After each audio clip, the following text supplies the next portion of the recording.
Hello बच्चों। तो मैं लेकर आ गया हूं आपके लिए डेली डोज क्वेश्चन सीरीज का क्वेश्चन नंबर 10। बेटे, ये क्वेश्चन जो है वो कैपेसिटर टॉपिक से पूछा गया है और ये क्वेश्चन नीट 2025 में पूछा गया था। बहुत ही अच्छा क्वेश्चन है, अच्छा कंसेप्ट लेकर के आया है। सबसे पहले क्वेश्चन को पढ़ते हैं, उसके बाद हम लोग कंसेप्ट को डिस्कस करेंगे। ठीक है। उससे पहले अगर आपको ये सीरीज पसंद आ रही है तो कमेंट सेक्शन में जरूर कमेंट करें कि आपको कौन से और टॉपिक से डेली डोज क्वेश्चन सीरीज में क्वेश्चंस चाहिए।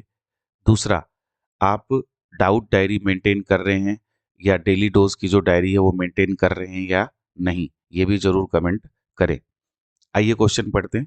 क्वेश्चन कह रहा है बेटा, the plates of a parallel plate capacitor are separated by a distance D. Two slabs of different dielectric constant K1 and K2 with thickness 3D by 8 and D by 2 respectively are inserted between the plates of the capacitor.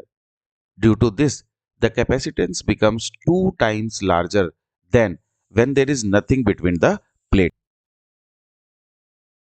If K1 is equal to 1.25 K2, then the value of K1 is.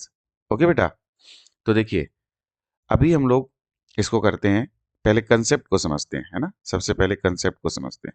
तो बेटे, जो concept इसके अंदर use हो रहा है वो क्या है।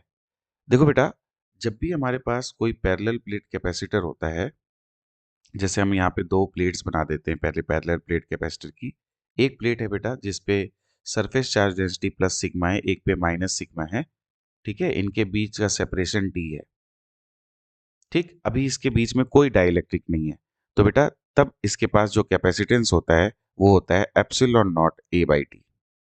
लेकिन जैसे ही बेटा हम किसी पैरेलल प्लेट कैपेसिटर के प्लेट्स के बीच में कोई डाइलेक्ट्रिक रख देते हैं बेटे, क्या रख देते हैं, डाइलेक्ट्रिक रख देते हैं।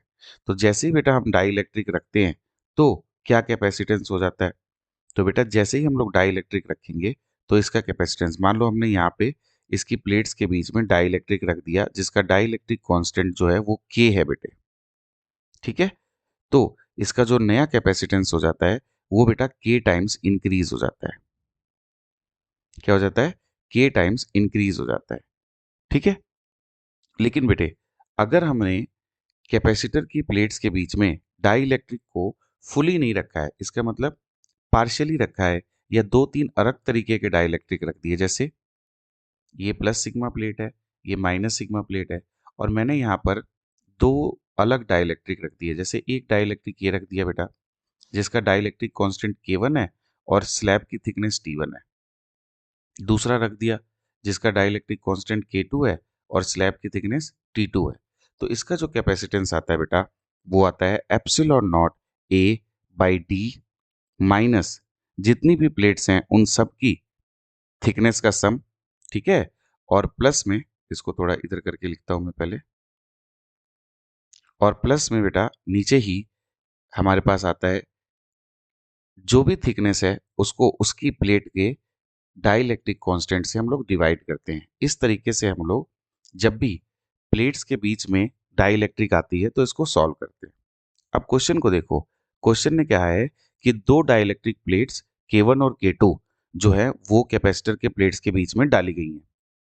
अब देखो बेटा, इसमें कई लोग सोचेंगे कि भाई ठीक है, दो प्लेट्स डाली है तो सर ने ये जो फॉर्मूला लगाया है उसको लगा दें और हमारा आंसर आ जाए। लेकिन अगर हम इस क्वेश्चन को ध्यान से पढ़ें तो ये जो दो प्लेट्स डाली है ना बेटा क्वेश्चन के अंदर, उसमें एक की जो थिकनेस है बेटे वो कितनी है, 3D/8, और दूसरे की थिकनेस है D/2। लेकिन प्लेट्स के बीच की खुद की सेपरेशन क्या है, जो दोनों प्लेट्स के बीच की सेपरेशन है वो तो बेटा D है। इसका मतलब क्या है कि इन दोनों प्लेट्स ने पूरे के पूरे कैपेसिटर को कवर नहीं किया है, कुछ ना कुछ थिकनेस अभी भी बची हुई है जहां पर कुछ भी नहीं है ना। तो हम इसको इस तरीके से समझ सकते हैं, जैसे कि मान लो हमारे पास जो ये प्लेट है बेटा पहली, और ये जो प्लेट है दूसरी, इन दोनों प्लेट्स के बीच में बेटे तीन तरीके के डाइलेक्ट्रिक मान लेते हैं। एक जो ये रखा हुआ है जिसकी थिकनेस है बेटा 3D/8, कितनी है, 3D/8। दूसरा है बेटा D/2 वाला, ये वाला है D/2। ये रखा है d/2, है ना, इसकी थिकनेस है बेटे d/2, और यहाँ पर कुछ भी नहीं है, तो ये जो थिकनेस है ये भी हमें सोचनी पड़ेगी कितनी है। तो ये थिकनेस जब आप पूरी में से इन दोनों का सम माइनस करोगे तो ये d/8 आ जाएगी। कितनी आ जाएगी? d/8। तो अब हम ये वाला फॉर्मूला लगा सकते हैं। तो c की वैल्यू आएगी बेटे एप्सिलॉन नॉट a अपॉन में डी माइनस इन तीनों प्लेट्स का सम, तो वो तो डी ही होगा। तो ये वाला जो दो टर्म है वो खत्म हो जाएगा। बचेगा क्या? T1। T1 की वैल्यू है पहली थिकनेस 3d/8 अपॉन में K1, उसकी वैल्यू है K1 प्लस T2 की वैल्यू है d/2 और उसका जो K है वो कितना है? K2। तीसरी है d/8 और इसका K तो हम 1 लेंगे क्योंकि यहाँ पे कुछ है नहीं। ठीक है बच्चों। अब ये जो नया कैपेसिटर आया है ये बोल रहा है ये 2 टाइम्स है उस कैपेसिटेंस का जब कुछ नहीं था। तो अगर हम इसको 2 एप्सिलॉन नॉट a/d के बराबर रख दें तो कुछ गलती नहीं है। तो एप्सिलॉन a/d ये कैंसिल हो जाएगा। इन सब में से d कॉमन लेके इस d को भी उड़ा सकते हैं। तो ये d बेटे उड़ गए। अब आपके पास क्या वैल्यू बची? ध्यान से देखिए। आपके पास जो वैल्यू बची बेटा वो इधर से बची 1 और इधर से 2 के साथ ये सारी वैल्यूज मल्टीप्लाई हो रही है। 3a/8 k1 plus 1/2 k2 plus 1/8। ठीक है बेटे। अब हम इन सबको सॉल्व करते हैं।